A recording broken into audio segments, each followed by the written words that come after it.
ترجعون فتعالى الله الملك الحق لا إله إلا هو رب العرش الكريم ومن يدع مع الله إلها آخر لا برهان له به فإنما حسابه عند ربه إنه لا يفلح الكافرون وقل رب اغفر وارحم وأنت خير الراحمين فسبحان الله حين تمسون وحين تصبحون وله الحمد في السماوات والأرض وعشيا وحين تظهرون يخرج الحي من الميت ويخرج الميت من الحي ويحيي الأرض بعد موتها وكذلك تخرجون. أعوذ بالله السميع العليم من الشيطان الرجيم. بسم الله الرحمن الرحيم. لو أنزلنا هذا القرآن على جبل لرأيته خاشعا متصدعا من خشية الله وتلك الأمثال نضربها للناس لعلهم يتفكرون. والله الذي لا إله إلا هو عالم الغيب والشهادة والرحمن الرحيم. والله الذي لا إله إلا هو الملك القدوس السلام المؤمن المهيمن العزيز الجبار المتكبر سبحان الله عما يشركون. والله الخالق البارئ المصور له الأسماء الحسنى يسبح له ما في السماوات والأرض وهو العزيز الحكيم. سلام على نوح في العالمين إنا كذلك نجزي المحسنين إنه من عبادنا المؤمنين. أعوذ بكلمات الله التامات من شر ما خلق. أعوذ بكلمات الله التامات من شر ما خلق. أعوذ بكلمات الله التامات من شر ما خلق. بسم الله الذي لا يضر مع اسمه شيء في الأرض ولا في السماء وهو السميع العليم. بسم الله الذي لا يضر مع اسمه شيء في الأرض ولا في السماء وهو السميع العليم. بسم الله الذي لا يضر مع اسمه شيء في الأرض ولا في السماء وهو السميع العليم. اللهم إني أسبحت منك في نعمة وعافية وستر فأتمم نعمتك علي وعافيتك وسترك في الدنيا والآخرة. اللهم إني أسبحت منك في نعمة وعافية وستر فأتمم نعمتك علي وعافيتك وسترك في الدنيا والآخرة. اللهم إني أسبحت منك في نعمة وعافية وستر فأتمم نعمتك علي وعافيتك وسترك في الدنيا والآخرة. اللهم إني أصبحت أشهدك وأشهد حملة عرشك وملائكتك وجميع خلقك أنك أنت الله لا إله إلا أنت وحدك لا شريك لك. اللهم إني أثبت أشهدك وأشهد حملة عرشك وملائكتك وجميع خلقك أنك أنت الله لا إله إلا أنت وحدك لا شريك لك وأن محمدا عبدك ورسولك. اللهم إني أثبت أشهدك وأشهد حملة عرشك وملائكتك وجميع خلقك أنك أنت الله لا إله إلا أنت وحدك لا شريك لك وأن محمدا عبدك ورسولك. اللهم إني أثبت أشهدك وأشهد حملة عرشك وملائكتك وجميع خلقك أنك أنت الله لا إله إلا أنت وحدك لا شريك لك وأن محمدا عبدك ورسولك. الحمد لله رب العالمين حمدا يوافي نعمه ويكافئ مزيده. الحمد لله رب العالمين حمدا يوافي نعمه ويكافئ مزيده. الحمد لله رب العالمين حمدا يوافي نعمه ويكافئ مزيده. آمنت بالله العظيم وكفرت بالجبت والطاغوت واستمسكت بالعروة الوثقى لا انفصام لها والله سميع عليم. آمنت بالله العظيم وكفرت بالجبت والطاغوت واستمسكت بالعروة الوثقى لا انفصام لها والله سميع عليم. آمنت بالله العظيم وكفرت بالجبت والطاغوت واستمسكت بالعروة الوثقى لا انفصام لها والله سميع عليم. رضيت بالله ربا وبالإسلام دينا وبمحمد صلى الله عليه وسلم نبيا ورسولا. رضيت بالله ربا وبالإسلام دينا وبمحمد صلى الله عليه وسلم نبيا ورسولا. رضيت بالله ربا وبالإسلام دينا وبمحمد صلى الله عليه وسلم نبيا ورسولا. حسبي الله لا إله إلا هو عليه توكلت وهو رب العرش العظيم. حسبي الله لا إله إلا هو عليه توكلت وهو رب العرش العظيم. حسبي الله لا إله إلا هو عليه توكلت وهو رب العرش العظيم.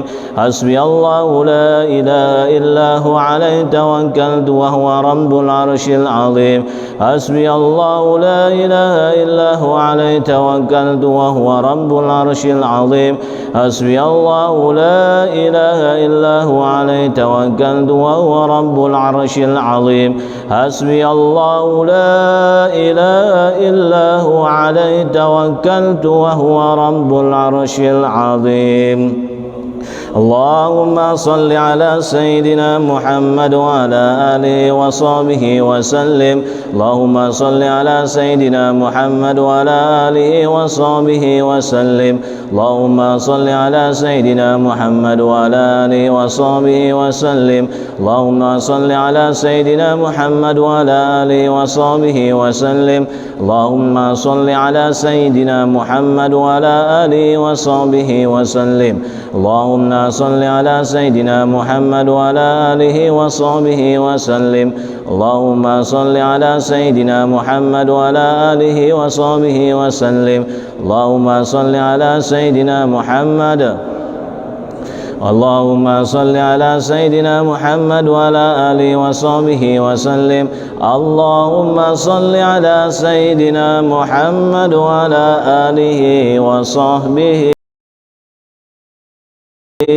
وسلم. اللهم إني أسألك من فجاءة الخير وأعوذ بك من فجاءة الشر. اللهم أنت ربي لا إله إلا أنت خلقتني وأنا عبدك وأنا على عهدك ووعدك ما استطعت. أعوذ بك من شر ما صنعت. أبوء لك بنعمتك علي وأبوء بذنب فاغفر لي فإنه لا يغفر الذنوب إلا أنت.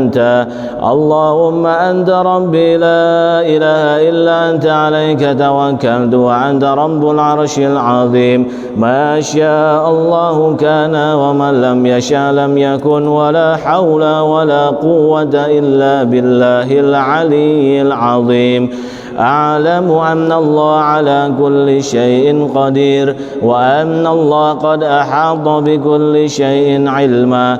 اللهم إني أعوذ بك من شر نفسي ومن شر كل دابة أنت آخذ بناصيتها إن ربي على صراط مستقيم. يا حي يا قيوم برحمتك أستغيث ومن عذابك أستجير أصلح لي شأني كله ولا تكلني إلى نفسي طرفة عين اللهم إني أعوذ بك من الهم والحزن وأعوذ بك من العجز والكسل وأعوذ بك من الجبن والبخل وأعوذ بك من غلبة الدين وقهر الرجال اللهم إني أسألك العافية في الدنيا والآخرة اللهم إني أسألك العفو والعافية والمعافاة الدائمة في الدين ودنياي وأهلي ومالي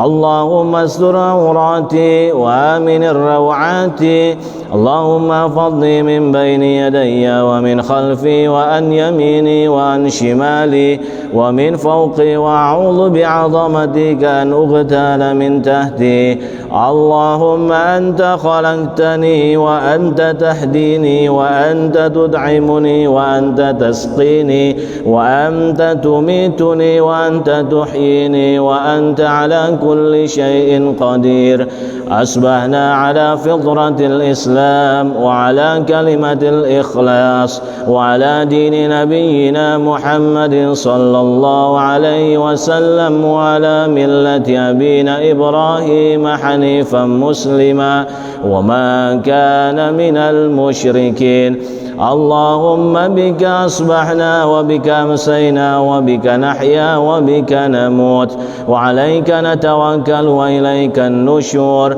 أصبحنا وأصبح الملك لله والحمد لله رب العالمين اللهم إنا نسألك خير هذا اليوم فتحه ونصره ونوره وبركته وهداه اللهم إني أسألك خير هذا اليوم وخير ما فيه وخير ما قبله وخير ما بعده وأعوذ بك من شر هذا اليوم وشر ما فيه وشر ما قبله وشر ما بعده اللهم ما أصبح بي من نعمة أو بأحد من خلقك فمنك وحدك لا شريك لك فلك الحمد ولك الشكر على ذلك سبحان الله وبحمده سبحان الله العظيم عدد خلقه ورضا نفسه وزنة عرشه ومدد كلماته سبحان الله وبحمده سبحان الله العظيم عدد خلقه ورضا نفسه وزنة عرشه ومدد كلماته سبحان الله وبحمده سبحان الله العظيم عدد خلقه ورضا نفسه وزنة عرشه ومدد كلماته سبحان الله عدد ما خلق في السماء سبحان الله عدد ما خلق في الأرض سبحان الله عدد ما بين ذلك سبحان الله عدد ما هو خالق الحمد لله عدد ما خلق في السماء الحمد لله عدد ما خلق في الأرض الحمد لله عدد ما بين ذلك الحمد لله عدد ما هو خالق لا إله إلا الله عدد ما خلق في السماء لا إله إلا الله عدد ما خلق في الأرض لا إله إلا الله عدد ما بين ذلك لا إله إلا الله عدد ما هو خالق الله أكبر عدد ما خلق في السماء الله أكبر عدد ما خلق في الأرض الله أكبر عدد ما بين ذلك عدد ما هو خالق لا حول ولا قوة إلا بالله العلي العظيم عدد ما خلق في السماء لا حول ولا قوة إلا بالله العلي العظيم عدد ما خلق في الأرض لا حول ولا قوة إلا بالله العلي العظيم عدد ما بين ذلك لا حول ولا قوة إلا بالله العلي العظيم عدد ما هو خالق لا إله إلا الله وحده لا شريك له له الملك وله الحمد يحيي ويميت وهو على كل شيء قدير عدد كل ذرة ألف مرة لا إله إلا الله وحده لا شريك له له الملك وله الحمد يحيي ويميت وهو على كل شيء قدير عدد كل ذرة ألف مرة لا إله إلا الله الله وحده لا شريك له له الملك وله الحمد يحيي ويميت وهو على كل شيء قدير عدد كل ذرة ألف مرة بسم الله ما شاء الله لا يسوق الخير إلا الله بسم الله ما شاء الله لا يصرف السوء إلا الله بسم الله ما شاء الله ما كان من نعمة فمن الله بسم الله ما شاء الله لا حول ولا قوة إلا بالله بسم الله ما شاء الله لا يسوق الخير إلا الله بسم الله ما شاء الله لا يصرف السوء إلا الله بسم الله ما شاء الله ما كان من نعمة فمن الله بسم الله ما شاء الله لا حول ولا قوة إلا بالله بسم الله ما شاء الله لا يسوق الخير إلا الله بسم الله ما شاء الله لا يصرف السوء إلا الله بسم الله ما شاء الله ما كان من نعمة فمن الله بسم الله ما شاء الله لا حول ولا قوة إلا بالله بسم الله ما شاء الله لا يسوق الخير إلا الله بسم الله ما شاء الله لا يصرف السوء إلا الله بسم الله ما شاء الله ما كان من نعمة فمن الله بسم الله ما شاء الله لا حول ولا قوة إلا بالله العلي العظيم.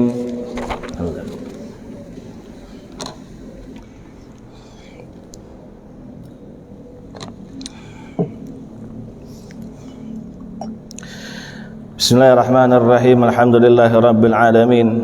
Wassalatu wassalamu ala asyrafil anbiya wal mursalin sayyidina Muhammadin wa ala alihi wa ashabihi ajma'in. Amma ba'du. Qala musannif rahimahullahu ta'ala wa nafa'ana bihi wa bi'ulumihi fid dharain amin. Wa bi sanadin muttasilin ila an qala a'dzarul jamaah wal jum'ah. Masih melanjutkan dari tema minggu yang lalu, yaitu mengenai tentang uzur Jum'ah dan jamaah. Kemarin kita sudah bahas sampai 6 ya, nggak sampai 7, sampai 6. Nah, saya mau percepat sedikit karena ini kurang lebih ada 70. Nanti juga ada beberapa yang harus dijelaskan biar supaya paham dikit kita. Ya. Jadi tentang syariah minimal paham, kok bisa ulama bikin hukum seperti ini, racikannya dari mana, ya, asal usulnya dari mana. Nah, ini nanti saya coba jelaskan secara singkat, ya, makanya saya minta papan tulis biar supaya kita minimal kita tahu. Nah, yang ketujuh, uzur Jum'ah dan jamaah diantaranya adalah al-wahal. Wahal itu yang punya bukunya, mungkin yang bawa bukunya silakan buka. Uzur Jum'ah dan jamaah. Uzur melaksanakan Jum'ah, kita tidak bisa melaksanakan Jum'ah atau berjamaah, itu diantaranya adalah jalanan yang berlumpur. Bihaitsu yakhafu minhu suquta aw talawutha, sekiranya mengkhawatirkan minhu dari jalanan berlumpur tadi itu, as-suquta akan jatuh kita, akan terjatuh kita, au talawuth atau bahkan pakaian kita menjadi kotor. Nah, kalau itu membuat menjadi kotor pakaian, kemudian juga menjadi jatuh membahayakan diri kita, licin maksudnya di sini, jalan berlumpur itu licin, membahayakan diri kita, maka termasuk uzur berjamaah. Sholat berjamaah kita tidak sholat berjamaah nggak masalah, ya, dengan patokan kemarin hadis Sahih Bukhari dikatakan bahwasanya barang siapa jikalau seorang hamba itu sakit atau bepergian, maka kemudian dia itu akan dicatat sebagaimana dia dalam keadaan sehatnya, sesuai dengan keistiqomahannya, kalau emang istiqomahnya jamaah, ya. Kemudian yang ke-8, Kathratu tsalji wal barad, sangat banyak salju dan embun. Nah ini di tempat orang yang musimnya musim dingin, ada musim dingin. Kalau kita kan nggak ada musim dingin, paling musimnya musim hujan. Nah kalau fikih itu kan berkembang, berbeda tempat, berbeda iklim, maka kemudian jatuhlah ada hukum. Ya, kalau kita pernah ke daerah Eropa, itu ada musim dinginnya yang luar biasa. Sampai salju itu jangankan nutupin jalan, nutupin rumah aja ketutup. Ya, daerah Swiss, nah itu ketutup. Makanya tetap ini harus disampaikan. Kenapa begitu? Karena memang Islam itu ajarannya rahmatan lil alamin. Ini harus kita pahami. Nanti saya jelaskan. Secara rangkanya saya jelaskan. Ya, karena ajarannya itu, ya ajarannya Pak, ya ini harus diperhatikan. Ajaran Islam itu berdiri sendiri. Ya, sehingga kemaslahatan itu benar-benar bukan untuk pemeluknya saja. Ya, Islam mengajarkan kita di ajarannya kemaslahatannya menyeluruh untuk seluruh manusia. Ya, seluruh manusia. Nah, nanti kita akan nemuin tuh puncak-puncaknya. Oh, ternyata Islam ini agama yang sempurna. Nah, itu kita akan temuin itu. Ya. Yang ke-9, syiddatus samum, angin yang terlalu panas. Nah ini kalau di daerah iklim-iklim yang panas, daerah Yaman, Mesir, itu akan terjadi angin yang terlalu panas. Jadi misalkan begini, kita mau sholat jamaah, ya, akhirnya yang membuat kita tidak bisa berjamaah itu terjadilah tadi tuh, berlumpurnya jalan, cuaca yang ekstrim, angin yang begitu panas, akhirnya menghambat kita Pak untuk berjamaah. Nah ini kan begini, berarti yang tadi biasanya nggak berjamaah, maka kemudian dia akan mendapatkan udzur berjamaah. Orang nggak apa-apa nggak berjamaah, di akhir sholat sendiri, ya. Karena memang ulama bikin seperti ini juga, karena di zaman dahulu itu biasanya kalau udah jamaah udah selesai. Kalau sekarang kan jamaah masih bisa dibuat, kita bisa buat sama keluarga, kita bisa buat sama orang terdekat kita. Misalkan kalau dulu nih Pak, kita ngadain jamaah itu, sekali ngadain udah selesai, nggak ada yang jamaah lagi. Nah sekarang gampang jamaah, angin misalkan dilihat memang kondisional, opsional. Kalau ngelihat anginnya yang terlalu panas ya udah selesai, masih ada waktu bisa buat berjamaah, kumpulin orang, silakan. Tapi kalau itu menghabiskan waktu sampai waktu keluar dari batasnya, maka lebih baik kita sholat sendiri. Karena kenapa? Sudah masuk dalam kategori udzur berjamaah. Yang ke-10, tatwilul imam ziyadatan alal masru. Ya, seorang imam terlalu lama, ya, bacaannya melebihi yang dianjurkan. Ya, saya lanjut terus. Tarkul imam sunnatal maksudah. Seorang imam meninggalkan sunnah yang maksudah.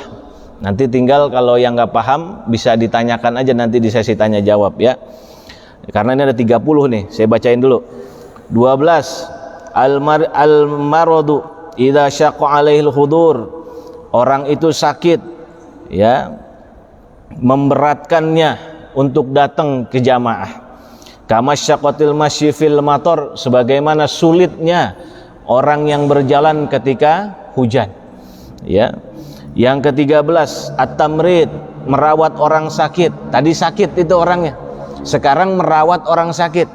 Kalau ada orang sakit, orang tua kita, anak kita, ya, lagi dirawat di rumah sakit, limaridin la muta'ahidalah, yaitu untuk orang yang sakit yang tidak ada yang merawatnya.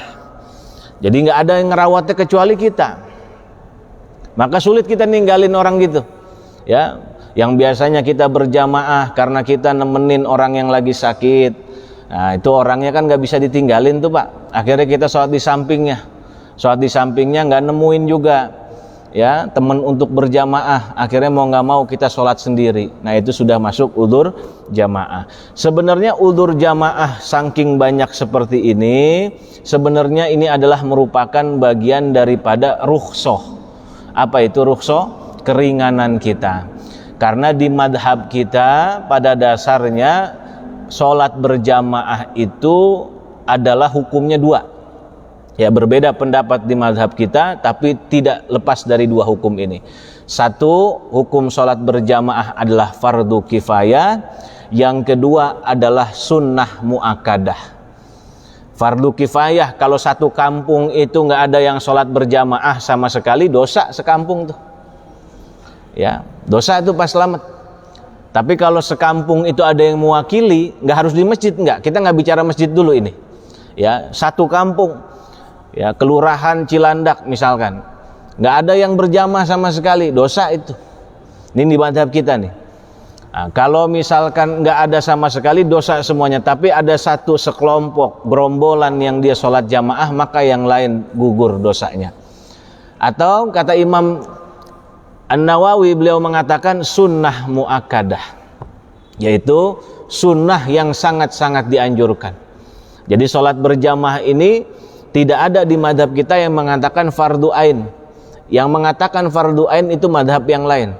Oleh karenanya ketika, ya, karena begini, nanti kalau fardu ain itu akan repot.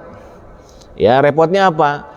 Orang yang punya kesibukan sama sekali, orang yang menemukan keadaan-keadaan seperti ini, dia nggak bisa sholat jamaah, dosa. Dosa itu, dosanya sama kayak ninggalin sholat 5 waktu, sholat wajib. Ya, makanya di dalam madhab Syafi'i sholat jamaah bukan fardu ain, ya, fardu kifayah. Itu udah paling pol, fardu kifayah. Nah, ketika fardu kifayah itu ditentukan, ketemulah ternyata kondisi-kondisi seperti ini terjadi di lapangan. Ya, terjadi di lapangan. Merawat orang sakit, ya, untuk orang sakit yang tidak ada merawatnya, au kaunuhu ya nusubihi, atau seumpama sakit ada yang ngerawat, cuman nih pasien, ya, tidak akan, pasien ini gimana nih? Jadi si pasien ini kaunuhu ya nasubihi, yaitu seneng pasien ini kalau jika dirawat sama dia.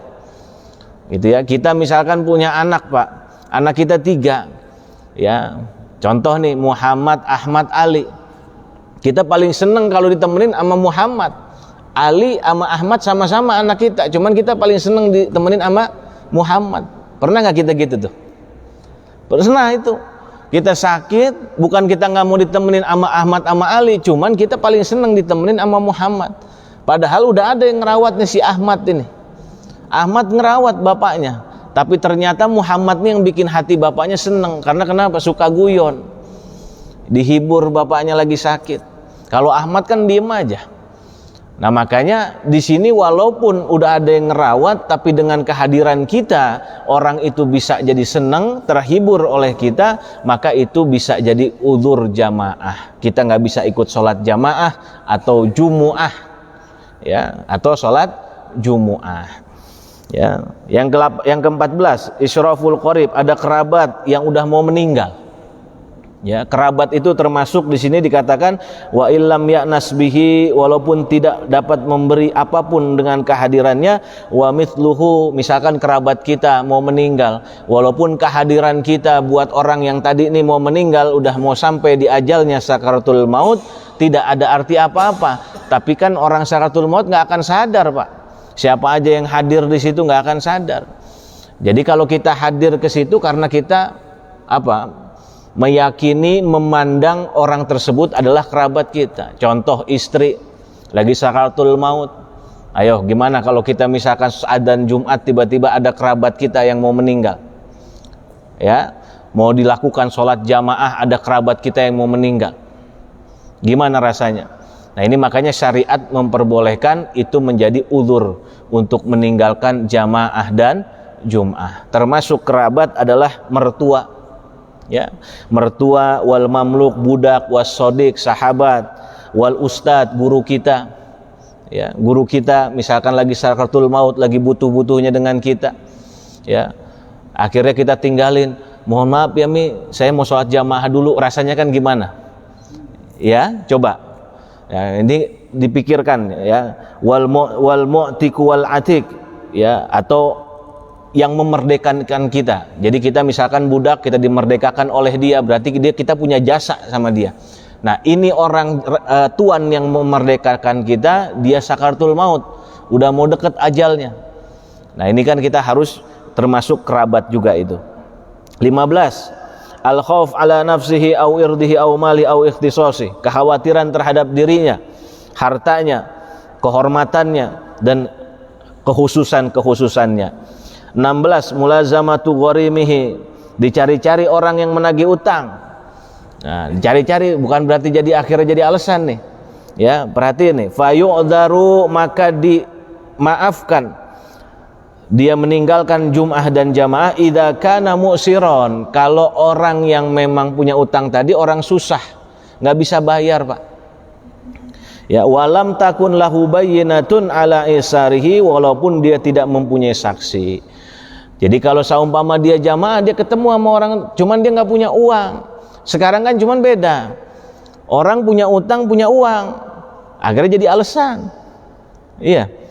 Nah kalau ini nggak punya uang, benar-benar nggak punya uang, susah buat membayarnya, susah. Akhirnya dia juga jadi tidak mau berjamaah, karena itu menjaga kehormatannya. Ya. 18 rojau afi uqubati alaih, berharap mendapat ampunan terhadap hukuman yang ditetapkan olehnya. Maksudnya bagaimana? Kita punya salah sama orang, ya, terus kemudian ada segerombolan mau nunain jamaah, kita mau ikut, akhirnya nih orang mau ngampunin kesalahan kita, kita tungguin aja. Ya, sekiranya nih orang kayaknya mau ngampunin, kayak kita kalau sama komandan, kalau kita sama atasan kita, ya, bukan nggak takut sama Allah, bukan ini, ya, karena nanti dijelaskan, ya, di papan tulis dijelaskan. Jadi karena memang hukuman atau kita sangkut paut sama orang itu lebih dahsyat, ya, lebih bahaya ketimbang daripada dengan urusan dengan Allah Subhanahu wa taala. Jadi kita ada orang mau menghukum kita, terus kemudian dia mau memaafkan kita. Maka selesaikan dulu, biar supaya dia maafin kita, setelah itu baru kita sholat, ya, baru kita melaksanakan sholat, walaupun sholatnya tidak bisa berjamaah, ya, itu sudah menjadi uzur, tetap pahalanya akan dicatat bahwa dia sholat tersebut Nah itu yang harus diingat tuh, harus diingat. Jadi jangan menggampang-gampangkan hukum, tapi ketika hukum itu terjadi kepada kita, pakai itu. Tapi kita nggak usah khawatir dan nggak usah kecil hati bahwasanya kita akan tertulis sholat sendiri, enggak, akan tetap tertulis sholat jamaah. Ya. Kemudian mudafa'atul hadath ma'asaatil waqti, menahan hadas. Jadi kita mau buang air besar apa buang air kecil nih, Pak. Ya, jamaah udah mau dimulai, udah qomat. Kita mau buang air besar, mau buang air kecil. Ya selesain dulu. Buang air besar selesain, buang air kecil selesain, walaupun udah setelah itu nggak ada jamaah lagi. Ya, ketinggalan, nggak ada jamaah lagi sudah. Harus dia sholat sendiri. Nah ini kan dikatakan wa amma idza daqal waqtu fala yu'dharu illa idza khafa ala nafsihi ad-darar. Ya. Nah, kalau waktunya masih panjang, maksudnya masih ada. Bagaimana sih masih ada tuh? Sekiranya bisa melaksanakan sholat tersebut dengan baik. Sholat maghrib berapa menit? 5 menit. Masih ada waktu segitu. Kalau kita ngeduluin hadas, kan nggak bagus kalau kita sholat dalam keadaan nahan hadas. Nggak boleh. Makruh hukumnya sholat nahan hadas. Pengen buang air besar, buang air kecil, ya kita tahan-tahan, saking pengennya ngejar jamaah sampai kita tahan-tahan, sholat nggak khusyuk, karena yang dituntut oleh syariat adalah kehusyuan. Ya, jangan sampai jasad kita kelihatan kayak sholat, tapi hati kita nih, ya, lagi dalam keadaan nggak tenang. Bukan begitu menghadap Allah Subhanahu wa taala. Ya. Itu berapa tuh? 18, 19 faqdu thawbin laikin bihi. Ya, begitu juga dengan thawbin laikin bihi, tidak ada pakaian yang layak baginya. Seperti mana kafaqdil imamah, seperti mana orang yang tidak ada imamah, yang mana dia liman ya'tadul khuruja biha, orang yang terbiasa memang keluar dengan imamah. Imamah tahu Pak? Udeng-udeng. Ini ada orang yang biasa kalau keluar, pokoknya tiap biasa keluar jangan udeng-udeng lah. Ini biasa keluar pakai peci, Pak. Ini biasa keluar pakai peci. Ya, kalau sholat pakai peci. Tiba-tiba emang di rumah peci cuma dua-duanya dicuci. Jadi nggak biasa kalau keluar begini aja nih, nggak biasa. Ya, Nah, itu bisa menjadi udzur buat jamaah plus jumuah. Ya, dikasih contoh lagi, misalkan begini. Kira-kira nih, ya kan karena muruah orang, kehormatan orang tuh beda-beda ya. Seorang guru biasa pakai peci putih. Ya, biasa pokoknya tiap hari dia pakai peci putih itu. Makanya kalau kita tampilan tuh biasa sajalah. Jadi kalau udah biasa tuh nanti akhirnya itu menjadi bawaan kehormatan. Nah, kalau kayak kita, misalkan setara kita bukan seorang guru nih. Ya, contoh misalkan di rumah nggak ada pakaian, Pak. Adanya cuman hanya sarung dan juga baju kutang. Kira-kira sholatnya sah nggak? Sah, sholat sah ya? Sah sholat. Pertanyaannya, etis nggak keluar begitu ikut jamaah? Nah, karena kenapa? Nggak biasa kita keluar itu pakai sarung, cuman pakai kutang. Ya, itu menjaga muruah, menjaga kehormatan diri kita. Islam menjaga itu, sampai menjaga itu. Apalagi kalau seorang guru, apalagi seorang tokoh. Ya, seorang tokoh biasa pakai jubah, pokoknya biasa pakai jubah, kemana-mana pakai jubah. Tiba-tiba jubahnya dicuci, habis jubahnya. Cuman tinggal kokok begini aja, padahal kalau bahasa kita ya kokok doang nggak apa-apa saat itu kan. Tapi kalau udah biasa nggak bisa, Pak. Sama kayak kita biasa ke masjid itu minimal, pernah Bapak ke masjid atau jamaah itu bareng-bareng orang itu pakai kaos, pernah? Kaos oblong gitu, kaos sama sarung aja. Nah, gimana itu? Kan nggak pantas ya, nggak layak. Makanya disebut faqdu thawbin la'iqin bihi, kehilangan atau bahasanya tidak ada pakaian yang layak untuk dipakai. Nah, kelayakan ini diikutin setara itu. Ya, setratanya diikutin. Kalau kita memang tokoh di masyarakat, maka setratanya diikutin. Tapi kalau kita di bawah itu, kalau buat saya mah kan beda-beda nih ya. Kalau buat saya mah pakai baju koko juga udah cukup. Ya, pakai baju koko juga sudah cukup. Maka cukup pakai baju koko, sudah ada baju koko, walaupun nggak ada jubah, nggak sama kayak guru kita. Kalau guru kita harus pakai jubah karena dia tiap hari mau keluar jamaah bareng sama orang lain itu selalu pakai jubah, nggak pernah nggak pakai jubah. Bedain itu. Ya, maka itu menjadi udzur jum'ah dan jamaah. Ya, udzur. Pengen jumatan, peci putihnya habis semuanya, hilang peci putihnya. Pengen beli nggak ada uang, belum gajian, guru nggak pernah gajian, gajiannya lillahi ta'ala. Ya, pengen beli nggak ada uang, masa kita mau ke masjid nggak pakai peci begini, jumatan nggak pakai peci, gimana rasanya? Ya, nggak usah seorang guru, nggak usah. Misalkan seorang sepuh, ya, bagaimana misalkan dia jumatan di depan, ya dia nggak pakai peci, ya, nah itu yang menjadi udzur jum'ah dan jamaah. Akhirnya dia tidak jumatan, diganti dengan zuhur di rumah, tapi dia tertulis tetap dalam rangka sholat Jumat. Ya, ini harus disampaikan ini. Ya, biar supaya kita tidak kaku-kaku banget ini. Ya, golabatun naum, ngantuk yang sangat ngantuk. Ya, bi ayya jaza'an dafi limasyaqqatil intidhar, yang mana ngantuknya itu nggak ketahan untuk nunggu jamaah. Kadang-kadang kita nunggu jamaah itu nunggu orang lain, Pak. Jadi ini orang udah habis jaga malam, ngantuk sekali sampai nggak ketahan. Jadi gini, kalau nunggu jamaah kan nunggu waktu harus 10 menit 15 menit. Tapi kalau sholat sendiri bisa langsung Allahu Akbar, langsung. Setelah itu langsung dia bisa tidur istirahat. Nah, ini ngantuk yang disebut dengan tidak ketahan ini termasuk udzur jamaah. Jadi udah nggak ketahan sama sekali. Ya udah sama sekali nggak ketahan, sehingga kenapa? Karena ilatnya, alasannya dengan sholat sendiri itu bisa langsung dia sholat, dan kemudian setelah selesai dia bisa langsung istirahat, gitu ya. Kok sepele-sepele banget saat nanti kita jelasin ya, sepele-sepele banget yang kayak begini akhirnya menjadi udzur jum'ah dan jamaah.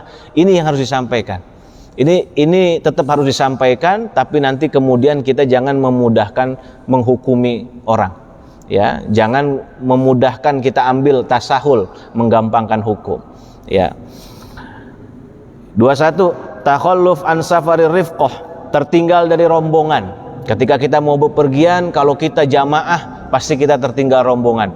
Otomatis kalau kayak begitu kita mendingan sholat sendiri, karena sholat sendiri setelah selesai sholat bisa langsung berangkat gitu ya. Kata rombongan begini, panitia bilang berangkat dari tempat jam 4:30, Teng. Ya, ini kita mau berangkat ceritanya. Kemana nih? Acara resepsi keluarga. Karena berhubung jauh, misalkan di Subang, daerah Banten, akhirnya ditetapkan oleh keluarga selaku panitia, ditetapkan untuk berangkat 4:30 pagi. Teng, siapa yang ketinggalan silakan berangkat sendiri. Ini orang nggak punya mobil, ya. Ini orang nggak punya kendaraan. Maka mau nggak mau untuk mengejar itu kan ketika waktu adzan dikumandangkan Allahu Akbar, Allahu Akbar, langsung udah masuk waktunya dia bisa langsung sholat. Ketika dia langsung sholat, langsung dia nggak ketinggalan rombongan. Tapi kalau dia nunggu menit 15 menit, ketinggalan rombongan tidak? Ketinggalan. Menyusahkan dia tidak? Menyusahkan. Karena itu akan ketinggalan rombongan. Ya. Gitu ya, apa kira-kira. Yang kedua 22 aklum, kita makan jengkol, makan pete, baik mentah mau mateng nih. Nah, terus kemudian kita masih ngeluarin bau yang enggak sedap. Ya, bau yang enggak sedap itu masih keluar. Kata Kiai Musannif apa? Walam yaqdir ala izalati raihati, dan dia tidak mampu menghilangkan bau itu. Kalau dia masih mampu menghilangkan bau itu, ya jamaah. Ya bisa ikut. Kayak contoh sikat gigi, oh udah hilang baunya, ternyata udah sikat gigi berkali-kali nggak bau-bau, maka lebih baik kita sholat sendiri. Tapi tetap pahala ditulis jamaah. Faqdu marqubin laiqin bihi, atau tidak dapat kendaraan yang layak. Nah, kendaraan yang layak sama kayak baju. Orang biasa kalau keluar jamaah nih bareng-bareng bersama-sama, dia mau keluar ke masjid selalu pakai Alphard, nggak pakai mobil itu. Tiba-tiba di rumah cuma ada motor. Masalahnya ini gubernur ini. Masalahnya ini orang terhormat ini. Ya, biasa pakai mobil nggak ada motor. Kok begitu doang jadi masalah? Iya. Karena itulah yang disebut dengan udzur jum'ah dan jamaah. Ya, sepele halnya. Tapi ingat yang terpenting ya, apa kuncinya? Ketika kita lagi dalam keadaan ada, semua fasilitas ada, sehat walafiat, kondisi itu semua normal, maka kita harus istiqomah jamaah dan jum'ahnya. Ingat itu kuncinya. Jangan emang biasa nggak pernah Jumat, tiba-tiba belajar ngaji begini diambil diakal-akalin, kan ada begitu. Emang dasar nggak pernah Jumat, nggak pernah jamaah, pas lagi ngaji begini, wah kebetulan tuh, bener tuh. Ya kan, emang tukang suka makan jengkol saya kalau Jumat nih, bener tuh. Kalau begitu kan saya jadi akhirnya udzur juga. Lah emang ente nggak pernah sholat Jumat, ngomong-ngomong kayak begitu, ya itu nggak akan pernah ketulis itu, kayak begitu. Malaikat mah nggak ketuker, insya Allah. Ya, malaikat nggak akan ketuker, bapak-bapak. Hadirin jamaah yang saya muliakan. Kemudian yang ke-24, simanun mufritun, yaitu sangat kekenyangan. 25 istighol bitahzizil mayyit, sibuk ngurus jenazah. Ya, orang biasa ini P3 nih. Ya, P4 apa P3 tuh kalau di Amil sekarang. Ya, P4 ya. P4 itu petugas Amil, ngurus jenazah sibuk sampai dia nggak bisa sholat jamaah atau sholat Jumat dia nggak bisa. Maka bagaimana ini? Maka ahsan dia sholat sendiri. Ya, kemudian wujudu man yu'dhihi fit thariq, dia mendapatkan orang yang bakal mencelakai dia di jalan. Dia tahu nih orang ada preman yang bakal ngantem dia. Ada orang yang preman yang ngincer dia, membahayakan kita. Kalau kita jamaah nih, kalau di kampung-kampung Pak, subuh-subuh kan masih rawan. Berangkat dia mau subuh, kalau dia datang subuh dipaksain ke masjid, jamaah di masjid akhirnya dibegal. Ayo. Nah, ini kan yang begini-gini, kasus begini mungkin nggak terjadi sama kita, tapi kita harus pikirkan ini. Ya, bakal bisa terjadi oleh kita. Orang-orang daerah rawan, mau milih nyawa, mau pilih pahala.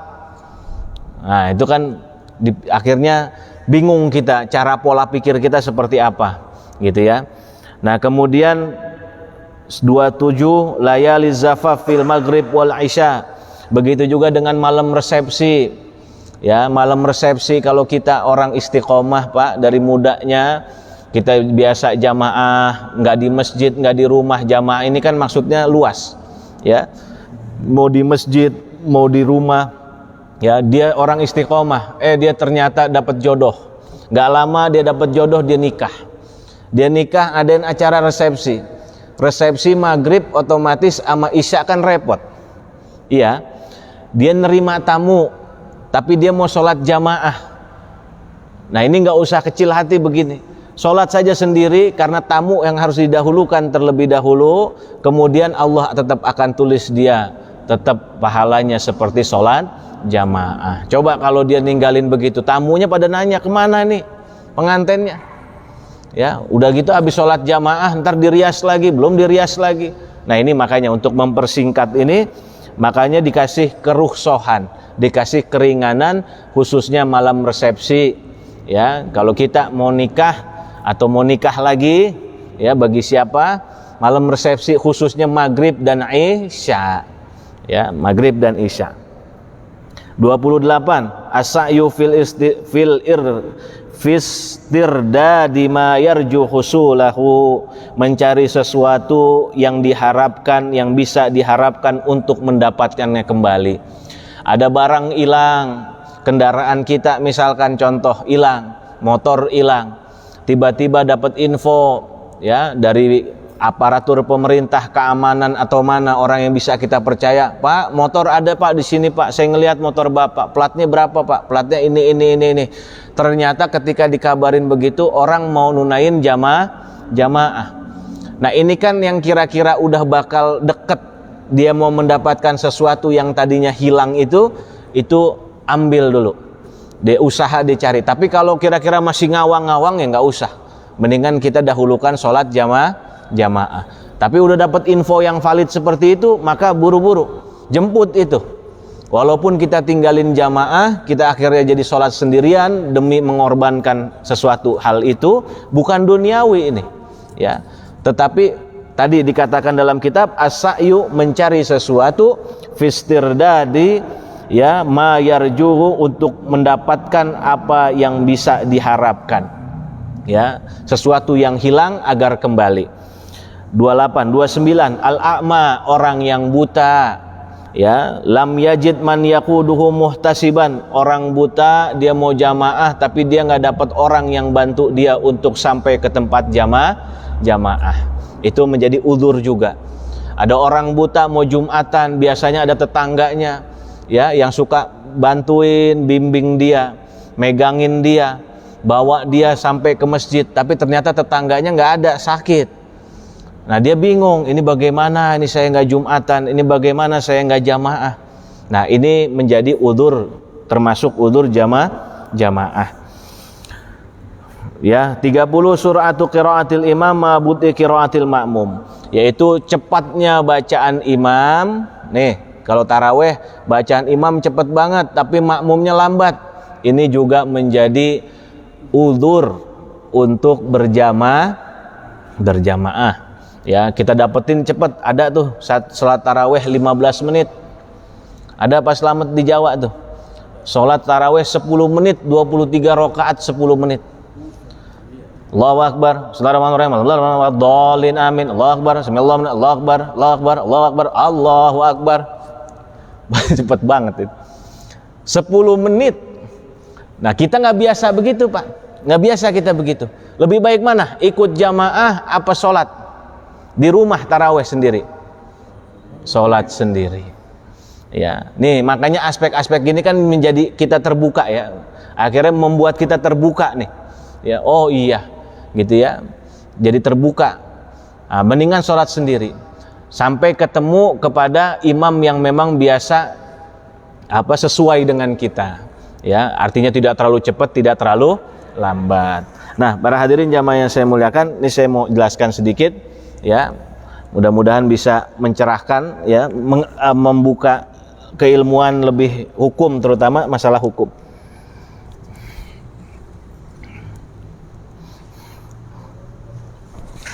Oke, ini aja kali ya. Oke, ini.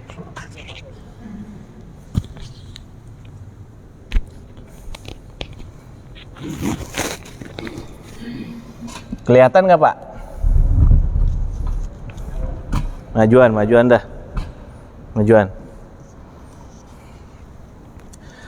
Ya. Jadi gini, dasar Islam, dasar kita, nih Islam ini, dasar Islam ini paling bawah dulu ya. Paling bawah itu akidah. Betul? Akidah. Nanti naik ke atas syariah. Ya, syariah. Nanti naik lagi ke atas ini ihsan lah. Atau thoriqoh. Ya, ihsan, thoriqoh. Nah, syariah nih ya, ini mengenai hukum. Saya bahas ini aja nih. Ya, lingkup ini aja syariah. Ini terlepas dari akidah. Akidah itu kan meyakini bahwa Tuhan itu adalah Maha Esa, Allah Subhanahu wa Ta'ala, berkaitan dengan Allah, sifatnya semuanya, Rasul, kitab-kitabnya yang Allah turunkan. Ya, kelihatan? Satu induk, kelihatan satu induk? Ini benang merah nih, benang merah hukum nih. Ya, benang merah hukum. Ya, syariah ya, atau bahasanya di dalam bahasa kita, syariah ini apa sih? Aturan atau jalan, ya, jalan yang akan menuju menyampaikan kita kepada Allah Subhanahu wa Ta'ala. Itu gampangannya, globalnya lah. Ini globalnya syariah. Ya, syariah ini nggak luput dari 4. Ya, syariah ini nggak luput dari 4. Pertama, ibadah. 2, muamalah. 3, nikah. 4, jinayat. Ya, jinayat itu pidana. Ibadah, muamalah, nikah, jinayat.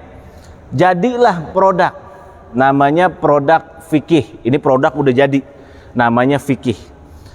Nah, tujuan syariat ya, maka disebut dengan maqasidus syariah. Tujuan syariat ini punya tujuan. Tujuan ibadah apa sih Pak? Ibadah nih, sholat, zakat, puasa. Tujuannya apa?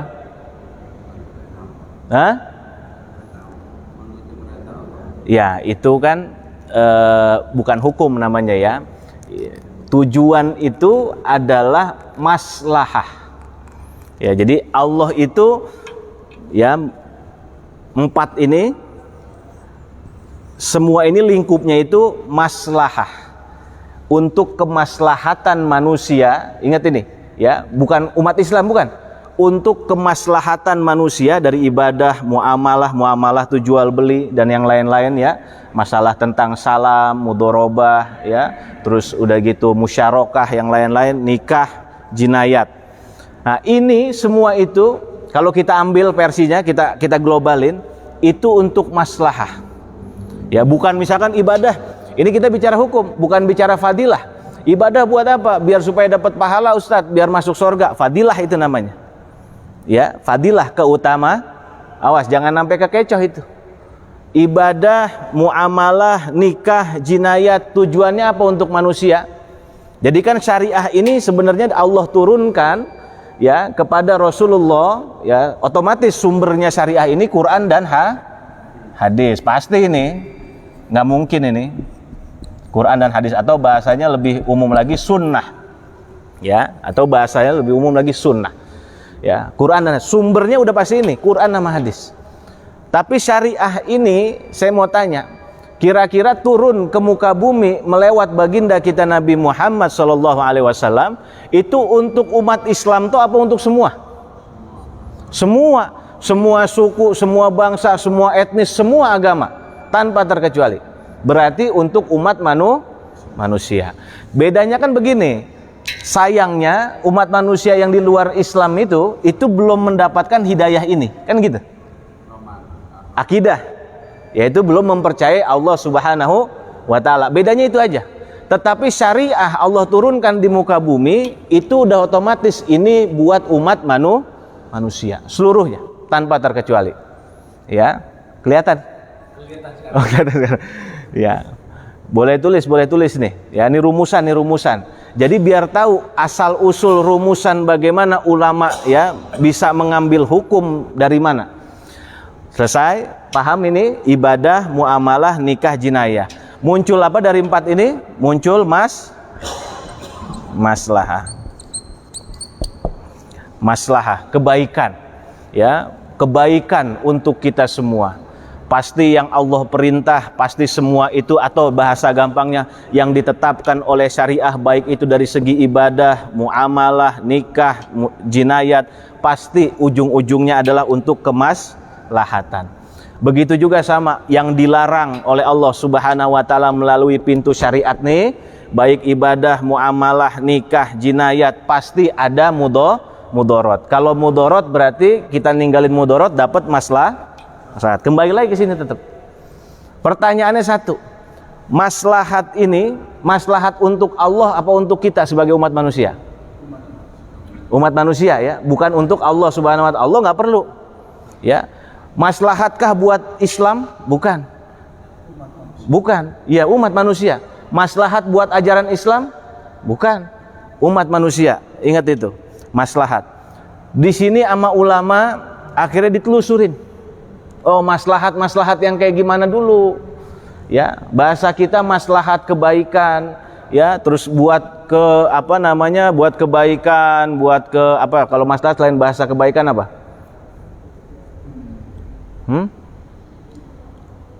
Kebaikan aja ya. Maslahat itu kebaikan ya. Nah, kebaikan itu kebaikan apa? Diuji lagi sama ulama, digodok sama ulama. Nah, kebaikan itu ya ternyata ulama bikin rumus. Oh, maslahat itu ada 5 ternyata. Maslahat itu 1, maslahat disebut dengan menjaga agama. Menjaga agama. Ya. Agama ini harus terus berjalan terus. 2, menjaga jiwa. Ya. 3, tuh, menjaga ini jiwa dan raga nih. Bangunlah jiwanya, bangunlah raganya. Menjaga apa lagi? Menjaga harta.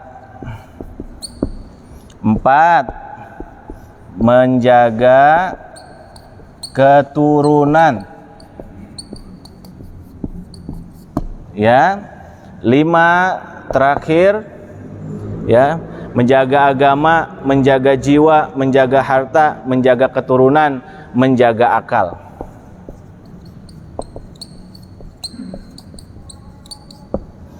Diteliti sama ulama, diteliti. Oh, kalau begitu, contoh misalkan maslahat, rata-rata syariat ini semua yang Allah perintahkan, baik yang Allah perintahkan mau larang maupun yang Allah larang, ternyata nggak luput dari ini, nggak keluar dari ini.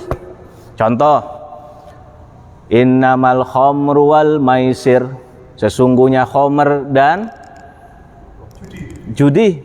Ya, khamr dilarang oleh Allah Subhanahu wa taala, ternyata bukan hanya sekedar takut dosa, biar kita nggak kena dosa, kita masuk neraka, bukan. Kehilangan akal. Tuh. Narkoba nggak boleh kehilangan akal, jadi hilang. Ya, kehilangan akal. Perhatiin baik-baik. Maslahat. Nah, dari maslahat, ya, maslahat nih. Nah, dari maslahat ini ada menjaga agama. Bagaimana cara menjaga agama? Oh, ternyata Allah nyuruh kita untuk beribadah. Sholat 5 waktu, puasa Ramadan, zakat, biar supaya agama Islam ini yang lurus ini terus berlangsung. Itu menjaga agama. Nah, dari maslahat yang disebut dengan 5 ini disebut dengan darurat. 1, darurat. Doruriyah, jangan darurat lah, doruriyah. Doruriyah. Ya, ini saya hapus nih ya. Hapus dulu nih. Nah, doruriyah. Nah, doruriyah itu mana? Doruriyah itu ini. 5 ini. Doruriyah. Dasar. Apa doruriyah? Dasar atau paling dasarnya yang disebut dengan tujuan syariat. Tujuan syariat nggak lepas dari 5 ini. Tujuan syariat. 1, menjaga agama. 2, menjaga jiwa. 3, menjaga harta. 4, menjaga keturunan ya atau nasab. 5, menjaga akal. Islam mengajarkan kita, memerintahkan syariat, memerintahkan kita untuk nikah. Buat apa sih nikah itu? Jaga turunan, jaga nasab, biar jelas anak kita, biar jelas siapa emak bapaknya, ya, biar supaya nasab itu jelas. Karena manusia diciptakan secara naluri, dia punya syahwat. Syahwat itu harus disalurkan. Maka untuk menjaga itu bagaimana? Ini jelas, jaga keturunan. Jadi ini yang disebut 5 ini doruriyah, ya. Nah, nanti setelah doruriyah ini berarti apa? Dasar ya. Dasar, ingat dasar. 2, ada namanya hajiat. Hajiat. Ya. Hajiat ini yang disebut dengan kebutuhan atau ya kebutuhan-kebutuhan manusia yang membuat dia menjadi berat. Masyaqqah, berat. Jadi berat ini. Dalam rangka dia ada aspek-aspek yang membuat dia menjadi berat untuk melakukan ini. Nih, melakukan doruriyah. Contoh, ya, contoh nih. Orang sholat diperintah oleh syariat berarti untuk menjaga agama. Tapi ketika dia lagi sakit, maka dia tadinya harus sholat berdiri, boleh sholat duduk. Dari duduk boleh sholat. Nah, berarti hajiah ini apa? Kebutuhan ya yang diperlukan sehingga membuat dia menjadi berat dalam melakukan syariat. Penghalang. Hajat, hajiat. Ya, hajiat, ya, hajat. Nah, udah selesai begitu, nanti baru ketiga, terakhir disebut tahsiniyat. Penyempurna. Tahsiniyat itu penyempurna. Nah, orang bisa sampai ke sini, ke tahsiniyat, kesempurnaan, kalau udah lewat ini, udah lewat ini. Contoh, kita kan mau sholat Pak, mau sholat duhur. Sholat duhur sebenarnya kita lakuin di rumah udah cukup, bener nggak? Yaitu menjaga agama. Terus kemudian dilihat lagi, ternyata di hajiat kita nggak ada apa-apa. Kita nggak sakit, kita dalam keadaan sehat, kita dalam keadaan baik-baik aja. Artinya tidak ada penghalang, kebutuhan yang menghalangi menjadi berat. Nah, berarti kita bisa datang ke masjid.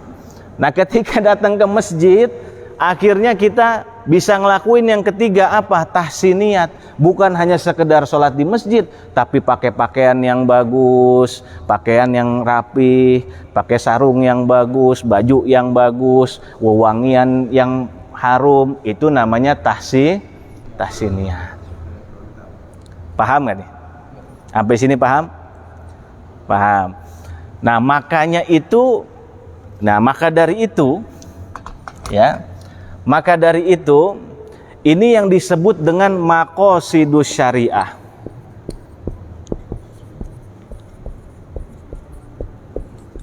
Apa maqasidus syariah? Tujuan maksud ditentukan atau diterapkannya satu syariat untuk umat manusia seluruhnya. Nah, tujuan ini, maqasidus syariah ini dibuat atau dibikin, ya, diteliti oleh satu ulama namanya Al-Imam Musyatibi di dalam kitab Muwafaqatnya 4 jilid beliau, ya, itu dalam kitabnya. Karena kenapa? Berawal mula ini pernah terjadi di zaman Nabi Shallallahu Alaihi Wasallam, ya. Jadi karena diteliti oleh ulama, terus diteliti. Dulu Nabi pernah mengirim satu pasukan, ya, ke Bani Quraidah. Jadi Nabi kirim ke sono, beliau katakan begini, kamu sholat asar di Bani Quraidah. Nah ternyata kelompok ini terjadi perpecahan. Jadi belum sampai Bani Quraidah, waktu asar habis. Pecah nih dua kelompok ini yang dikirim oleh Nabi. Taruhlah Nabi mengirim 10 orang, ya, sahabatnya ke Bani Quraidah. Bani Quraidah tuh jauh. Jadi kalau dari sini mungkin dikirim ke daerah Tanah Abang, jalan kaki lagi, ya, nggak sekarang naik motor, jalan kaki. Coba kamu ke Tanah Abang, sono ke Bani Quraidah, orang-orang karet sono, kebun kacang, kan begitu katanya. Ya, ini ceritanya nih. Ketika dikirim 10 orang ke sana, ternyata selama perjalanan belum sampai ke Bani Quraidah, waktu asar udah mau habis, pecah dua kongsi. 5 sahabat akhirnya sholat di jalan, 5 sahabat tetap sesuai dengan perintah Nabi untuk sampai di Bani Quraidah dan sholat di sana. Dua-duanya punya alasan. Yang kelompok A yang sholat di jalan bilang begini, Nabi itu perintah seperti itu artinya suruh bergegas, cepet-cepet sampai ke sono, biar supaya sholat asar di sana. Tapi kalau nggak sampai ke sana, ya kita sholat asar di jalan. Itu yang kelompok A. Kelompok B, oh nggak begitu, sesuai yang diperintahkan oleh Nabi. Kalau dibilang katakan sholat asar di sana, sholat asar di sono, walaupun waktunya udah habis, kita nyampe sono baru kita sholat. Dua-duanya kemudian ngadu ke Rasulullah Shallallahu Alaihi Wasallam. Ketika nyampe ngadu ke Nabi, maka kemudian dua-duanya dalam hadis riwayat lain dikukuhkan, dibenarkan oleh Nabi Shallallahu Alaihi Wasallam. Yang satu, yang kelompok A ini dikatakan lebih memilih adab ketimbang daripada perintah. Yang satu mendahulukan perintah ketimbang adab. Dua-duanya benar. Nah, disinilah akhirnya ulama mengambil hukum. Oh, ternyata maqasidus syariah itu terjadi di zaman Nabi Shallallahu Alaihi Wasallam. Cuman lebih dirinci lagi oleh ulama-ulama berikutnya, lebih dirinci lagi. Nah, misalkan contoh begini, ya, hukum maslahat nih, ya, hukum maslahat. Jadi hukum maslahat nih gampangnya begini, Pak. Lewatin dulu ini. Ya, doruriyah lewatin, kalau udah lewatin itu baru kita bisa lewat hajiyah. Hajiyah udah lewat baru kita tahsiniyah. Doruriyah, contoh misalkan, kenapa kita disuruh makan oleh syariat? Kulu washrobu, makan kamu. Kita nggak bicara halalan toibah dulu, makan. Kenapa disuruh makan oleh syariat? Mencari nafkah, dari nafkah itu kita bisa makan diri kita, orang yang kita nafkahi bisa juga makan. Kenapa? Menjaga jiwa. Tapi kan kalau makan tiap hari, misalkan emang disuruh makan, cuman makan ubi mulu kan nggak enak, ngentut mulu kita. Ya kan? Makan ubi nggak ganti-ganti pas selamat. Ya, kita nggak makan ubi aja udah pokoknya makan, kan Allah bilang pernah suruh makan. Cukup menjaga jiwa, yang penting jiwa kita nggak terancam, kita bisa makan berangkat hidup. Jadi, nah ternyata ketika kita udah selesai ini menjaga jiwa, kita lihat hajat. Nah ternyata makan itu butuh varian, bukan hanya sekedar apa singkong asal-asalan. Ternyata kita harus menuhin karbohidratnya. Ternyata Islam itu mengajarkan kalau bisa makannya yang toyib, yang bagus, karbohidratnya terpenuhi, kalorinya terpenuhi, terus semuanya ini terpenuhi, kan gitu. Nah itu namanya hajiat, ya, naikkan. Ketika udah selesai hajiat, baru kita nanti tahsiniyat. Udah makan semuanya terpenuhi, 4 sehat 5 sempurna. Ternyata kita naik lagi ke tahsiniyat, ada makanan pembuka, ada makanan utama, ada makanan penutup. Orang gimana mau bisa naik ke tahsiniyat kalau doruriyatnya belum ada? Paham Pak ya? Nggak mungkin orang bisa ada makanan pembuka, makanan utama, makanan penutup. Nggak mungkin kalau dia aja untuk nyari singkong aja susah. Paham ya? Sholat jamaah, ini sangkutannya Pak sama sholat jamaah, sholat Jumat. Sholat jamaah, lihat dulu dasarnya. Sholat fardu ain,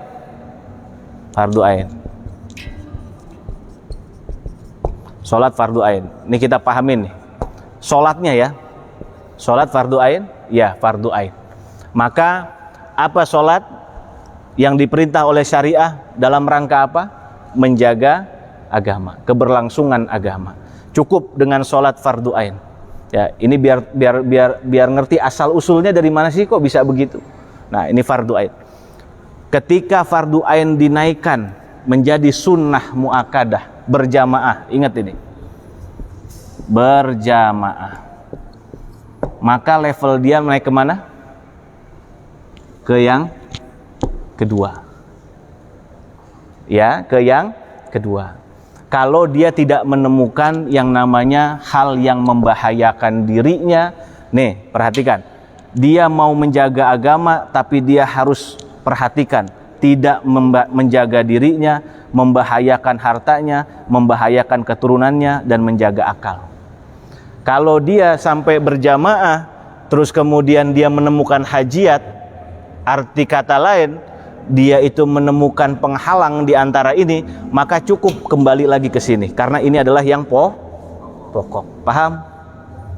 Nah, berjamaah sudah naik ke hajiat, mau tahsin lagi, mau bagus lagi, jangan sekedar berjamaah, tapi di masjid. Berjamaah di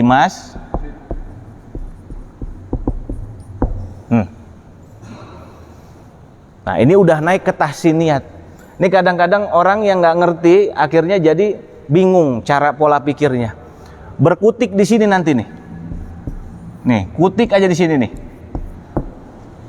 Harus itu bagaimana? Iya, itu fadilah, keutamaan. Ketika semua udah selesai, ketika semua udah aman, kita sholat berjamaah, udah aman, jaga jiwa, insya Allah nggak kenapa-napa, raga kita sehat walafiat. Tidak ada namanya membuang air, menahan air, takut jatuh, takut bahaya, celaka, nggak ada. Oke, selesai. Menjaga harta saya insya Allah tetap aman kalaupun saya berjamaah. Gimana kalau seumpama kita berjamaah, harta kita nggak ada yang jaga? Ya, makanya Islam itu kan mengajarkan begitu. Karena Islam ini bukan hanya berlaku dan cocok untuk kaum muslimin saja, tetapi untuk seluruh umat manusia. Nah, di sini kita kalau udah belajar begini, kita baru yakin bahwasanya Islam itu agama yang sempurna. Ya, jadi baru al-yauma akmaltu lakum dinakum wa atmamtu alaikum nikmati wa raditu. Jadi nggak mungkin kita bisa pindah ke sini ke berjamaah kalau ini belum selesai. Dari sini baru kita bisa pindah. Aspek mana yang harus dilihat? Aspek yang ini, Pak nih. Ya. Lihat aspek ini. Ya. Makanya udzur berjamaah banyak. Maksud saya begitu. Dari mana asal usul racikannya udzur berjamaah bisa banyak? Karena ini. Tadi coba lihat semua 30 yang tadi disebutkan nggak luput dari ini. Pasti nggak luput dari ini. Contoh, jalanan berlumur nanti bisa membuat dia jatuh atau dia kotor. Kalau jatuh berarti jiwa raganya terancam. Oke? Maka cukup dia sholat fardunya saja. Nggak akan dituntut dia sholat berjamaah. Ya, maka kalau jatuh kotor, kalau kotor jadi najis kira-kira bisa menjaga nggak? Bisa sah nggak sholatnya? Nggak sah. Ya, jadi perhatikan baik-baik. Coba kalau yang nggak paham bisa nanti tanya. Ya, jadi kalau ibarat begini, kalau di dalam ini disebut dengan ilmu maqasidus syariah, ini disebut apa namanya? Kalau ini premier, doruriyah, hajiat sekunder.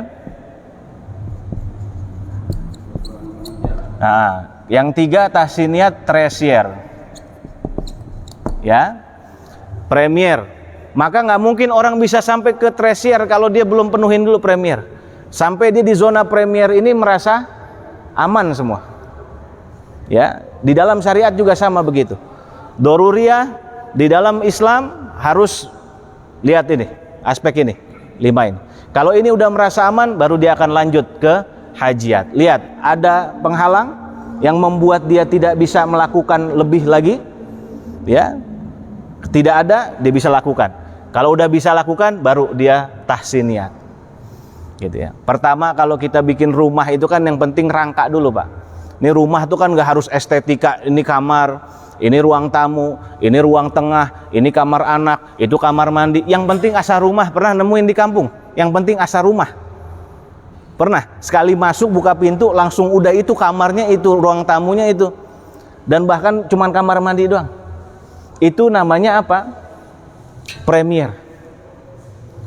Nah, ketika premier itu udah tercukupin, baru dia ke sekunder. Baru dia bisa atur, oh ini kamar, ini gini. Nah, nanti udah kamar, ini ruang tamu, ini dapur, ini ruang tengah, maka dia baru tahsin niat, sama dia dibagusin dikit-dikit. Nah, sama hukum juga begitu. Hukum, ini kita belajar hukum nih Pak ya. Belajar hukum fikih namanya. Nah, setelah udah digodok ini semua, baru jadi produk fikih. Baru jadi produk fikih. Dari sini juga keluar nanti produk namanya qawaidul fikih. Qawaidul fikih. Apa itu qawaidul fikih? Contoh, la dororo wa la diroro. Tidak boleh kita membahayakan orang lain atau ada yang membahayakan diri kita. Banyak itu. Ya. Darul mafasid muqaddamun ala jalbil masoleh. Ya, menahan kemudorotan, ya, atau bahasanya menolak kemudorotan, kita hati-hati akan kemudorotan, itu lebih didahulukan ketimbang kita cari kemaslahatan baru. Ya, tuh banyak. Ya, jadi racikannya begitu Pak.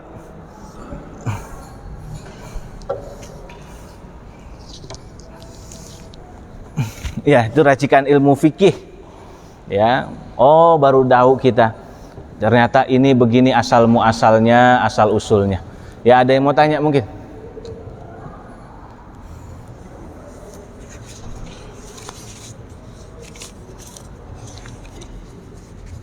Ada yang mau tanya tentang jamaah?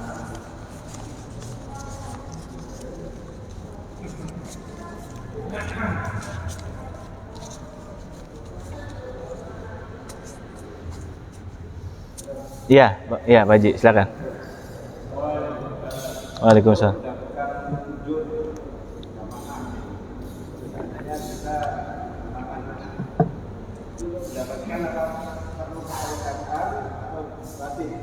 Apa Pak?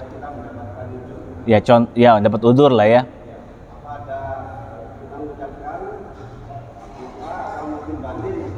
Mengucapkan apa? Doa. Mengucapkan ke siapa? Seandainya kita mau sholat jamaah, orang tiba-tiba ada sehingga kita nggak bisa jamaah. Terus supaya kita tetap mendapatkan wujud jamaah, apa ada yang perlu kita ucapkan? Oh enggak. Cukup, nggak usah diomongkan, nggak usah dibicarakan juga. Ya Allah, saya nggak bisa jamaah, ini hujan deras banget, angin kenceng, nggak bisa, nggak usah. Ya, ternyata di rumah misalkan kita nggak ada temen nih, ya. Sekarang kan begini, sekarang kan zaman itu kita bisa jamaah itu dalam arti kata ini kan bisa sama keluarga. Tapi ternyata ketika keadaan hujan, angin kenceng misalkan ya Pak. Nah Pak Haji nggak nemukan di rumah juga yang bisa buat yang berjamaah, itu nggak nemuin. Nah itu makanya kalau begitu nggak usah disebut, nggak usah diomongin. Allah Maha tahu, udah langsung tercatat. Pasti yang biasa, biasanya dia kalau sholat begini pasti dia berjamaah, tapi tiba-tiba karena ada uzur nggak berjamaah, tetap pahalanya langsung ditulis, gitu ya. Makanya pahalanya besar. Orang yang mau nemenin orang berjamaah itu pahalanya besar. Bahkan Nabi SAW dalam hadisnya itu ada satu ketika sahabat, ya, kemudian Nabi ketika masuk ke masjid ada lihat satu sahabat dia tengok. Kata Nabi, ada apa? Nah terus sudah gitu kata sahabat tadi, ya Rasul saya ketinggalan jamaah, saya belum berjamaah, saya belum sholat, saya pengen sholat jamaah tapi tadi saya ketinggalan. Terus Rasul tawarkan kepada sahabat yang lainnya, wahai para sahabatku, man yurid yatasaddaq, barang siapa yang menginginkan untuk sedekah. Akhirnya ada sahabat yang nunjuk tangan, saya ya Rasul. Kemudian kata Rasul, kalau kau ingin sedekah temenin dia berjamaah. Maka sedekah yang paling besar itu menemenin orang berjamaah. Ya. Jadi besar itu. Ya, nggak harus di masjid, di rumah kita temuin begitu. Makanya kalau kita misalkan pulang nih dari masjid nih Pak, mohon maaf nih, kita pulang dari masjid, kita enak-enakan jamaah, terus kemudian kita nyampe rumah ternyata istri kita belum sholat, akhirnya kita biarin dia sholat sendiri. Jangan. Datang ke rumah tanya, "Ma, udah sholat?" "Belum Pak." "Mau sholat sama siapa?" "Sendiri." Kebetulan anak pada keluar. Ya udah biarin saya yang imamin. Sholat lagi, nggak apa-apa. Itu afdolus sodakoh, sodakoh yang besar. Jadi jangan kita enak-enakan sholat di masjid, nanti nyampe rumah kita tanya sama bini kita, belum sholat, temenin sholat. Jangan sampai salah pemikiran gitu. Ya, temenin nyampe ke rumah tanya, atau anak-anak kita ya tanya, ya kamu udah sholat belum? Akhirnya sholat kan kita cuma bisa begitu. Padahal kita udah sholat jamaah enak sendiri. Kita emang kadang-kadang egois emang. Ya. Padahal kalau kita tanya itu pada belum sholat juga. Ketika kalau udah sholat ya syukur. Ya, habis kita mau gimana? Tapi kalau belum sholat, alangkah baiknya kita menawarkan diri kepada keluarga kita untuk sholat jamaah. Kita sebagai yang menemaninya gitu loh. Menemani sholat istri kita, sholat anak kita, itu kan bagus. Jangan nanti pengen masuk surga sendiri Pak. Ya, termasuk pengen masuk surga sendiri, yang di rumah masa bodoh amat, pas lagi di akhirat ditarik-tarik nanti. Ya, kita udah mau masuk surga ditarik-tarik sama bini kita. Ya. Jadi memang afdol jamaah di masjid itu luar biasa, afdolnya luar biasa. Jadi bedain antara fadilah keutamaan dengan masalah hukum. Hukum beginilah pelajarannya. Ya, hukum masalah fikih, hukum Islam seperti ini. Ya, hukum itu seperti ini. Nah, cuman kalau kita lihat fadilah, wah kalau kayak begitu kita nggak dapat fadilah, Ustadz, nggak dapat keutamaan. Ya dapat, silakan. Kalau semua ini udah terpenuhin. Ya. Nah, ini tinggal nanti dikiaskan, dianalogikan. Dalam keadaan apakah kita yang membuat kita akhirnya tidak bisa berjamaah. Dengan catatan tadi saya ulang lagi sekali lagi, ketika kita muqiman sohihan, dalam arti kata kita dalam keadaan sehat, normal, harus istiqomah berjamaah. Kuncinya itu. Jangan pakai hukum ini tapi dirinya dia sendiri nggak istiqomah berjamaah. Ya, itu yang jadi masalah. Ya, itu aja. Ya, jadi nggak apa-apa Pak, nggak usah disebut. Allah sudah maha tahu, udah otomatis itu, udah otomatis. Idza maridul abdu aw safara, ya, jikalau seorang hamba itu sedang perpergian, hadis Nabi pendek, cuman kemudian dikaji ulang oleh para ulama karena terjadi sesuatu yang berbeda-beda dan lain-lain kondisi, maka kemudian dikaji ulang terus, ditelusurin, diperdalam lagi oleh ulama, sehingga oh ternyata bukan hanya sekedar bepergian dan sakit saja. Kalau kita lihat secara tekstualnya kan akan bepergian dan sakit aja. Padahal kalau kita lihat, kita kaji lagi lebih dalam, ternyata inilah rumusannya, gitu ya. Karena semua hukum akan bermuara kepada ini, ya. Semua hukum akan bermuara kepada ini. Ada lagi? Waalaikumsalam warahmatullahi wabarakatuh. Menarikkan antara kelompok A dan B kaitannya untuk menuju ke suatu tujuan, tapi untuk dia ini banyak permasalahan di jalan. Ini sekarang ini kan sarana prasarana kan makin banyak untuk tempat ibadah, baik kendaraan mobil lah. Setiap untuk pom bensin pun disediakan untuk musola wajib punya untuk membangun musola. Nah, pada waktu masuk waktu itu lebih baik untuk ini pertama dia ada dua, udah nanti langsung aja di tempat sampai tujuan, terlambat juga akhirnya. Yang satu memaksakan kendaraan untuk ke satu kendaraan, itu banyak untuk berdebat. Terlambatnya apa? Habis waktunya, akhirnya tujuan sana habis waktunya. Itu kan tadi kalau cerita Nabi karena perintah Rasul.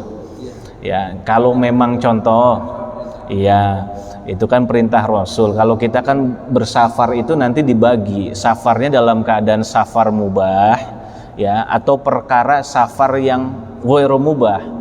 Ya, perjalanan kita dalam apa nih temanya?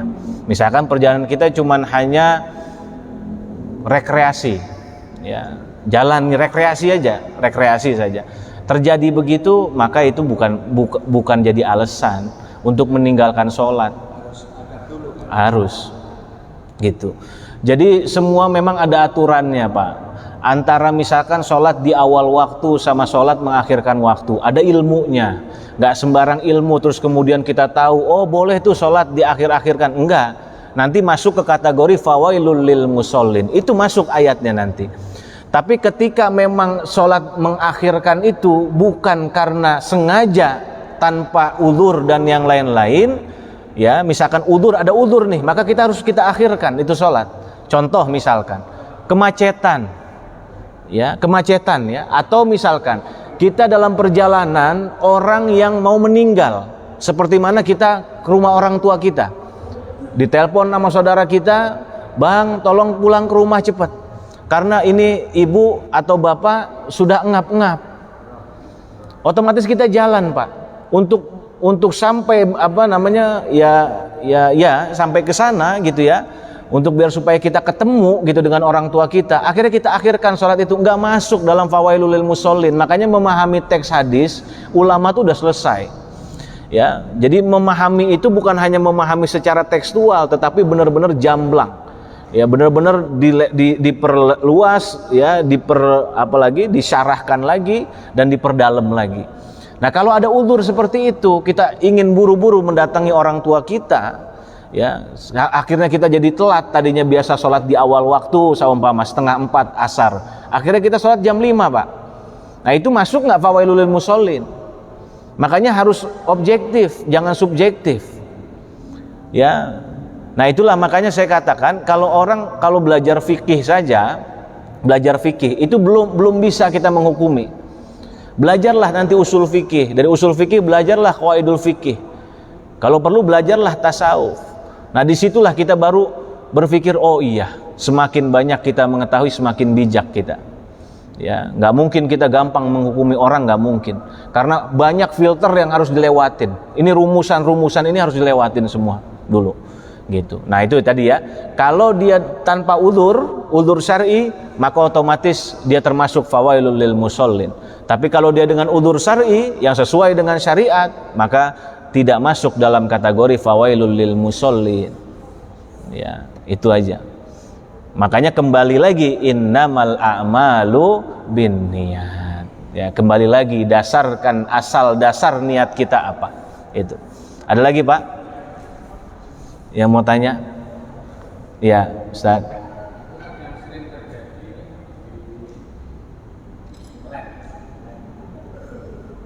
Dan mobil dinas antar jemput anggota yang juga kepanitiaan mau apa isinya, mau apa itu mau asap paling asap pulang 15 menit, siapa langsung pulang satu rombongan truk langsung aja pulang, udah nanti sholatnya Subuh nggak? Subuh. Asar.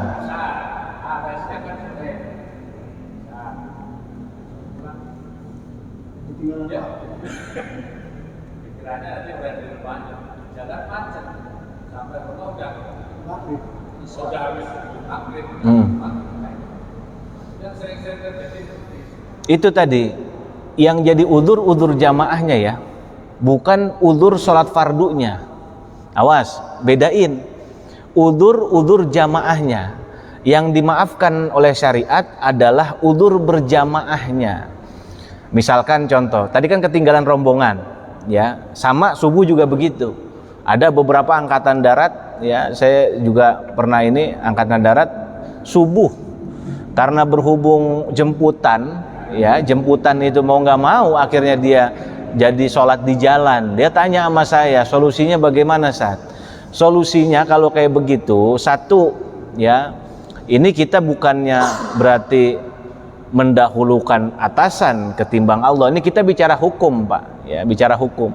Nah, bicara hukum, maka Bapak udzur yang didapatkan sama Bapak jamaahnya, bukan sholat fardunya Bapak dikasih ma'fu, dikasih keudzuran di sholat fardu untuk meninggalkan. Enggak, beda, lain hal tuh.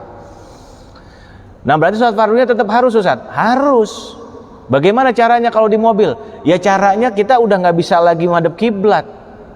Karena namanya mobil kalau nggak belok kanan, belok kiri. Dua doang sih belokan memang. Ya, kalau nggak belok kanan, belok kiri. Cuman itu kan yang jadi repot. Entah jadi ngadep wetan, entah jadi ngidul gitu loh. Nah ini akhirnya apa? Solusinya adalah sholat lihurmatil wakti. Sholat untuk menghormati waktu sudah. Ya, cuman hanya menghormati waktu. Berarti nggak perlu wudhu saat nggak perlu. Karena sudah rukunnya aja sudah nggak terpenuhi, yaitu menghadap kiblat. Nah kemudian kalau udah habis sholat lihurmatil wakti, nanti kalau udah nyampe ke tempat, misalkan ke mako ya, markas, dia kan akan apel tuh. Pagi-pagi nih, saya ngasih contoh ke angkatan darat tuh. Pagi-pagi dia akan apel. Setelah apel wajib bagi dia qadha. Double. Ngulang. Ya. Tapi Ustadz, bener Ustadz, teman Ustadz katanya orang Jawa. Tenan Ustadz.